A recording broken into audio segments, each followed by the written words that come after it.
Sir, आज विधान परिषदेसाठी आपण उमेदवारी अर्ज दाखल केला आहे. आज महायुतीच्या सर्व घटक पक्षातील सर्व प्रमुख नेते जे जिल्ह्यामध्ये हजर होते त्यांच्या उपस्थितीमध्ये आज अर्ज दाखल केलेला आहे. सर्वांच्या सहकार्यानं ही निवडणूक पार पाडून विजय मिळेल अशी मला अपेक्षा आहे. काय वाटतं, एकमेकांच्या विरोधात होते ते आज एकमेकांच्या सोबत आले आहे आणि आता जे तुमचे जुने सहकारी आहे त्यांचा काही तुम्हाला सहकार्य असणार आहे का?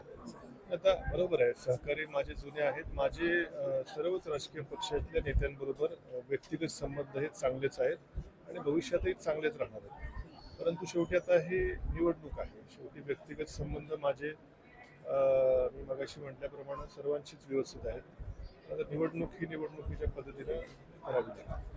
मित्र पक्षाचं म्हणणं आहे की यामध्ये काही वेगळा विचार केला जाईल. नाही, पालकमंत्री महोदयांनी मगाशी सांगितलं ना, असं काही विषय नाही आहे. काय वाटतं, बिनविरोध पण होईल असं पण बोललं जातं? नाही, आता मी त्यावर समोरच्या लोकांच्या भूमिकेबद्दल मी टिप्पणी करणं किंवा मी मत व्यक्त करणं हे योग्य नाही. हे आपण त्यांना विचारलं पाहिजे. मी तर अर्ज भरलेला आहे आणि मी आजपासून प्रचाराला सुरुवात देखील करतोय. साहेबांशी सामना करणं कठीण होतं या संदर्भात. जेव्हा तुम्ही भाजपात प्रवेश केला तेव्हा पण तुम्ही सुप्रियाताईंची भेट घेतली. नेमकं या भेटीमध्ये काय चर्चा झाली?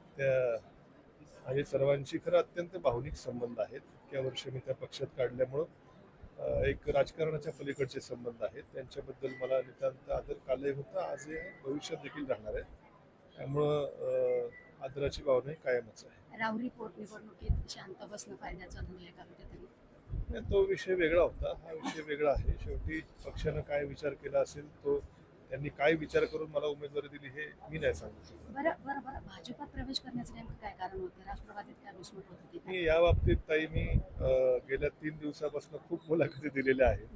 हे आमच्या इथे सगळे जे मागे उभं राहिलेले कार्यकर्ते आहेत यांच्या सर्वांचा आग्रह, शेवटी यांचे सर्वांचे देखील कुठेतरी राजकीय त्यांच्या गावात म्हणाल गाव लेवलला प्रत्येकाचं राजकीय अस्तित्व असतं. राजकीय प्रत्येकाच्या अडचणी असतात. त्यामुळं तो विचार त्यांच्या सर्वांच्या विचारांचा आदर करून मी हा निर्णय घेतला हे मी वारंवार सांगत आलेलो आहे. माझी राष्ट्रवादी काँग्रेस पक्ष, शरद पवार पक्षातल्या कुणाबद्दलही काही तक्रार नाही.